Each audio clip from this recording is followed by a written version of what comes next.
Hello everyone, welcome to the When at Work podcast. You're with your host Julian Leahy. Today I'm joined by Jim Ballidis, Jamie Chalmers and Ryan Urban. Welcome to the show, gentlemen. Thank you. Hello. How are you, Julian? I'm great. Hope it was worth the wait. We're going to play Jeoparty and let's go. I don't know if you can hear the music.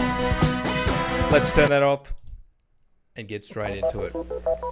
Okay, the categories, hopefully you can see them. Historic Americans, Books of the Old Testament, Triple Time, the Forbes 2023 Billionaires, Retitled Movie Adaptions, Anatomical, Anagrams. Jim, would you like to kick things off? Unfortunately I can't see the top header, but I'll tell you what I'll do is I'll take the first column for 400. First column is Historic Americans for 400, saying he was instructed by an angel named Moroni. He translated the Book of Mormon from a set of gold plates. Jeez. How about, I don't know. And does anybody want to jump in? I'll try. Who is John Smith? Yes. It's actually Joseph Smith. Unfortunately, I can't give that to you. You are still in control, Jim. Nobody got a correct answer. We've got Historic Americans, Books of the Old Testament, Triple Time, the Forbes, Billionaires, Retitled Movie Adaptions, and Anatomical Anagrams. What would you like? Let's do 800 on Books of the Old Testament. Books of the Old Testament for 800. Well, going big on the Bible. This song has been viewed as an allegory of God's love for his chosen people and as simply some steamy love poetry. It's a book of the Old Testament. This song, something song in the Old Testament. I got no idea. I'm a heathen. What is a song? It is Song of Solomon. Jim, you're doing fantastic in going backwards, but never mind. You're still up. What would you like next? There's plenty of time to turn it around. What's the third column? Triple Time. Forbes, Triple Time. The fourth one is Forbes Billionaires. Let's do Triple Time. I don't know. Let's go 1,000. I got to get caught up here. Okay. The 1805 Battle of Austerlitz is also called the Battle of the Three Emperors, who led these three countries. Three countries in Europe. Okay, so who is 1805? Who is Germany, Austria, and France? Oh, Austria, France, and Russia. Unfortunately, you guys don't have to. All right. Now, why's green got negative? I'll adjust that in a moment. All right, let me do that now. 0 for you. All right, continuing on, Jim. What would you like? Historic Americans, Books of the Old Testament, Triple Time, Forbes, Billionaires, Retitled Movie Adaptions, or Anatomical Anagrams? Let's do Anatomical Anagrams for 600 because I know my competitors here. Okay, this is a daily double, and you can actually wager any of your negative amount to double up on it. What would you like to wager? I'll wager it all. Wager it all. Go big. Or we're going to need to do a bailout like one of the banks. Oh, let's hope that question comes up. Why is it not coming up?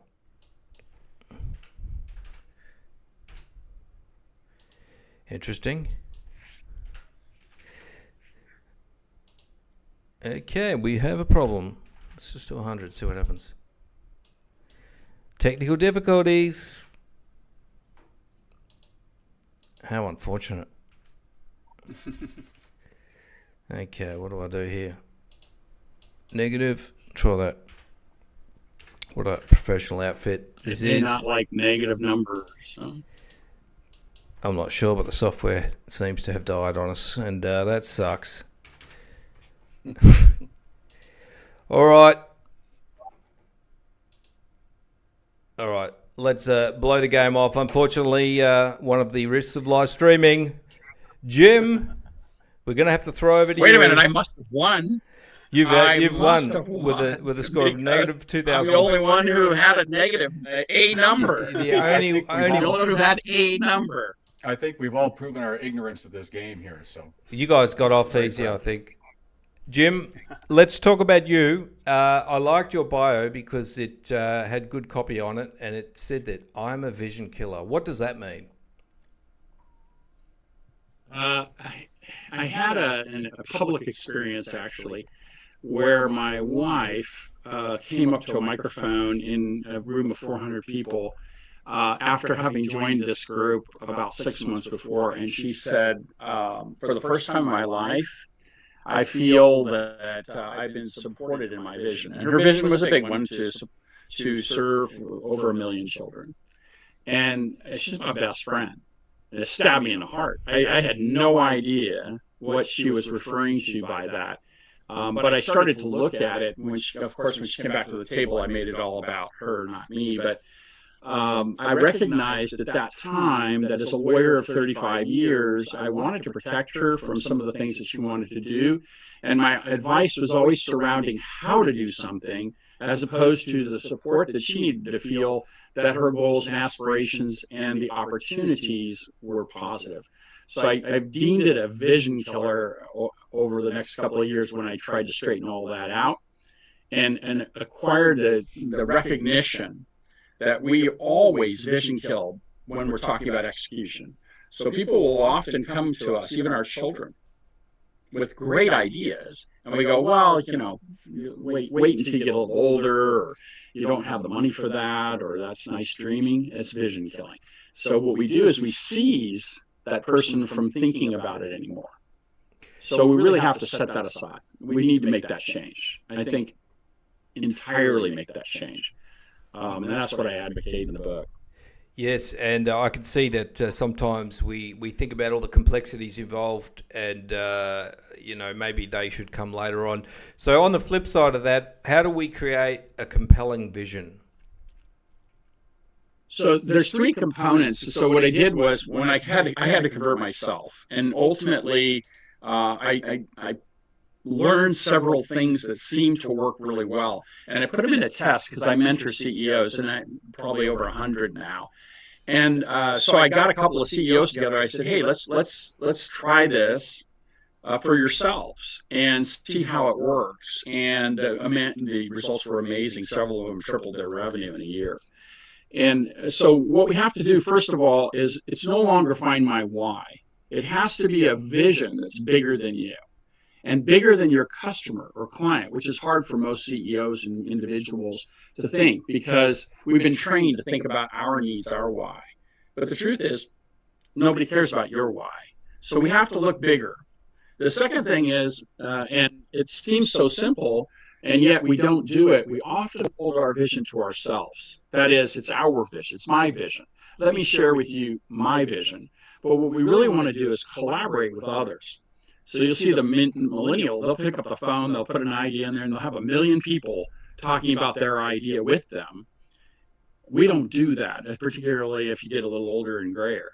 And so we need to collaborate. And then the third thing is once we have a collaboration going and we have people supporting us and feeling like they're a part of that vision, then we announce it to the world. And it works. It works terrifically. Yes, absolutely. And, part of the vision, I guess, is really knowing what you want to present, what your why is. Tell us about that, the importance of finding the why and why does it need to evolve? I think Simon Sinek said it great. You need to find your why. But what we're really talking about is leadership. And you can't lead if you don't know your own why. So that's a necessary first step, finding your why. And I would never try and supplant what Simon did. It's terrific work.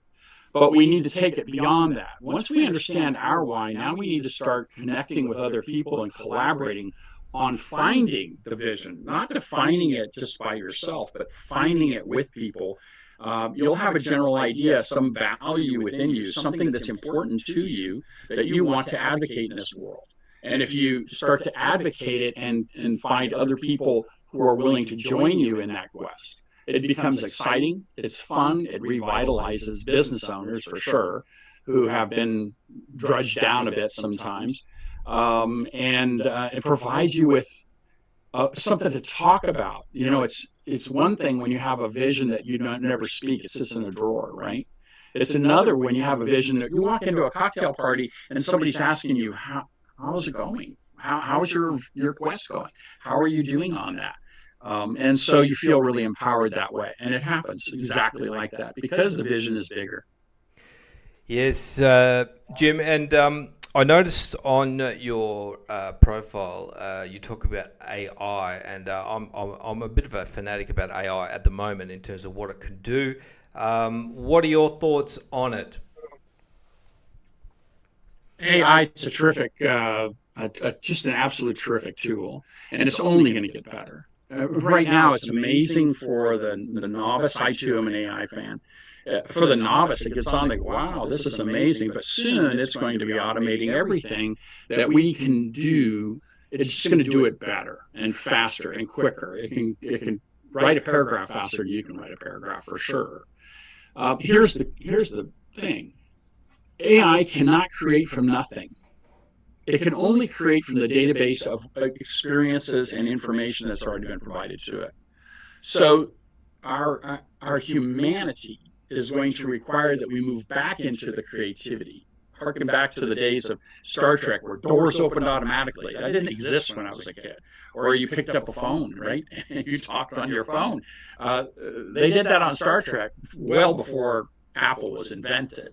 And these are the ideas that we need to create. So if we intend to continue to be relevant in this world, then we need to move away from the idea that we're going to make things better and quicker and faster because the computer is going to do it for us, and instead get back to the idea of creating from nothing, the ideas of the world that will direct us into the future. Awesome, Jim. And what can people expect to see if they head over to your website? What are you doing over there at Vision Maker? I mentor CEOs, and anybody can have a 15-minute conversation with me, and I'll try to direct you into the right direction if I can on what I've found to be working for people. But I have a book coming out in the early part of 2024. So if you go to visionmakerbook.com, you'll be able to sign up for a pre-order. You won't have to pay anything, and then I'll just notify you when the book's going to be published, and you can buy it. And it outlines in 3 weeks. It takes you through the process of creating a vision, collaborating with others, and announcing it out in a very detailed way so that you can really accomplish this goal. Because what I find most often is people say, oh, God, vision, I've already done all that stuff. And it didn't work. Or it worked, but sort of, kind of, maybe. And instead, wouldn't it be great if actually we just created a whole bunch of people who have great vision? Because right now, I think the world needs vision. I really do. Yeah, and a lot of people are in that state of sort of uncertainty in terms of their business, like what direction they need to take it, and they need clarity. And if that's you, go and check out what James is doing, and he might be just the person for you to speak to. And let's move over to our man in England, Jamie, Mr. Crossditch. Good afternoon. I really liked your story because I like people who find a niche, and sometimes a niche that makes you go, what? And get into the whole blogging thing, and then you've turned it into a bit of a you're basically Mr. Crossditch, Jamie. Yeah. You're all over the place. To take a point that Jim just said, I also think what the world needs is more Crossditch. So I think that's a useful tool. Yeah. It's a funny journey I fell in love with it 15 years ago, and now I'm a craft phenomenon, maybe. You are. And so did this all start with the blog and a hobby, I guess? Yeah, so what it was, I was going on a long haul flight to Canada, and I wanted something to do on the plane, and I went into a craft shop and I saw a cross-stitch kit, and I just thought it'd be funny because I'm like 6 foot tall and got a face only a mother could love. So I was like, this will amuse people if they see someone like me doing some cross stitch. But then when I started doing it, I kind of fell in love with it. And then I wanted to do patterns that reflected my taste. So I started making patterns, and then I started a blog about it. And obviously still being a bit of a novelty, I ended up going on the telly here in the UK, and I wrote a couple of books. And then since 2017, I've been producing a modern cross-stitch magazine as well. So yeah, it's rad. quite incredible what you have done with this hobby. When you started, I guess, getting into it, was it like you were just obsessively, you just loved it? And did you, at what point did you think that you could turn this into a successful business? Well, I'll get back to you about the last point because that's still questionable. But what did happen was, the thing with cross stitch is it's really meditative, it's really relaxing, it's very repetitive, and it's good for your soul. So I think that was the thing that I fell in love with in the first place. And then I suppose over time, because I wanted to do patterns that reflected my taste, because I like street art and various things like that, I started selling those on Etsy, and the other bits and pieces kind of followed on from then. But what I ended up seeing was like the world of cross stitch. Everybody has done, not everybody, the world does cross stitch. It's done in all kinds of countries, all kinds of cultures, and it's a really important part of a lot of our history. But if you're a bright young thing, then the world of cross stitch somewhat underserves you. You don't find this really interesting stuff in the mainstream magazines. So after a long time of deciding that I was waiting for magazines to get with the program, I just decided to do my own one, ran a Kickstarter campaign for it, and successfully was able to do that. So now I produce a digital magazine where I work with designers from about 15 different countries, and we have themed issues, and sometimes we've had like a film noir issue, we've had a mystery issue, but then we've also had a love issue and a Christmas issue, and just proving that it's like modern and relevant. And that's not to disrespect the history of cross stitch and the value of needlepoint samplers and all of that kind of stuff, but just to say, if you want a flaming brain cross stitch, then I've got a magazine with that on the front cover. Yeah, and how do people consume a digital magazine? I'm unsure of this. How is it on Kindles or something? Well, Kindles or devices. I think one thing that's quite common these days with cross stitches is they use tablets to consume their patterns, because a cross stitch magazine isn't just like a book, it's also like a technical manual. There's a chart that you follow, and it's like painting by numbers, so it has all these little squares and they correspond to certain colors. So using a tablet where you can pinch and zoom and see the chart a bit more readily is part of that. So my magazine then, it has those charts, it has pictures of them, but then we've also got links where people can buy the materials they need, or they can interact with the designers. And we even have like a collaborative playlist on YouTube so people can listen to music while they're stitching, and just making it a bit more of a kind of immersive experience, really.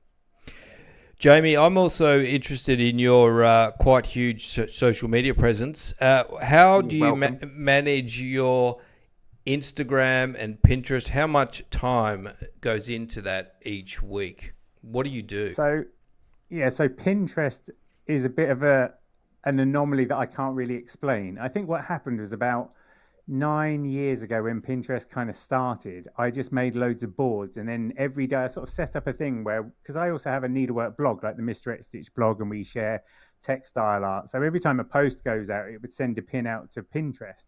And the thing was, I sort of slightly turned my back on it for like 5 years, and just life got in the way, kids, blah, blah, blah, And then I went and looked even a year ago, and I was like, I'm getting 1.2 million monthly followers. And I was just like, I can't necessarily explain it other than I've just been priming the pump for years.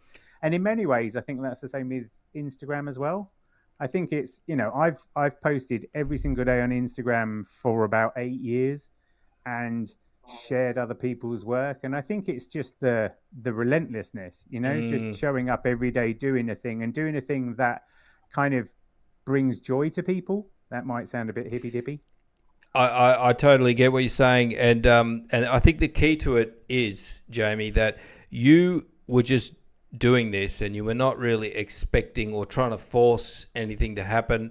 And I think a lot of people they don't have the patient hat on, and you were just out there producing content. And I guess that's a key takeaway. Just get relentless with your content and keep putting it out there, and don't really expect anything to happen, because you can't really force it to happen, can you? if you do it for the love, because it's a thing that you love, then if it turns out you're able to do it for the dollars, then that's a right bonus. Yeah. Awesome. And Jamie, we've got a link to your magazine in the show notes and the description, xstitchmag.com. And go and check out what Jamie's doing. And if this is something that's up your alley, Jamie is the man to have a look at. Thanks for letting us know all about that. Pleasure. All right, Ryan, you're up. Mr. Urban. Yes, sir. Tell us a little bit about your Alpha for Business. Alpha for Business or Alpha for Business? Alpha for Business. I was a financial advisor for 20 years. During that time, I wrote the book, The Business Owner's Guide to Money. And last July, I was standing in my kitchen and the phone rang, and it was a group, an advisory group who had heard of me and wanted to merge. And I said, well, I've got a few years left in me, but I'm probably closer to retiring than doing that. That seemed like a lot of work. And they said, well, that could work too. And so they bought me out, and we closed on Halloween in 2022 last year. And we moved out of state. And so now I'm just working with business owners just on an hourly fee basis. And I'll tell you, we cover a lot of things. We do, tax mitigation and retirement planning and, you name it. But I'm going to piggyback, since I want to stay in context here, on something that Jim said. He used a couple of words that really got my interest. And the first one is collaboration. And I want to second the notion that, when you said that, Jim, I was thinking to myself, man, the world does not have that right now. We're almost in an anti-collaborative environment right now, where collaboration is almost looked at some kind of a weakness. And I think that that's where we are best. And I don't care what country you're in. It's when you collaborate. And the second thing that really leads to, and I'll stop preaching here in a second, but the second thing that this leads to is something I talk about a lot with what I do. And that is, a business owner, it's almost unfair, because a business owner can be very good at what they do. So they might be a great florist or a great chiropractor or a great plumber, but that doesn't mean they're going to be a good business owner. And being a business owner is an entirely its own skill set. And in order to do what Jim is talking about, and I'll bet you that he goes over this with them, if I may be so bold, I'll bet you help them with this, is communication.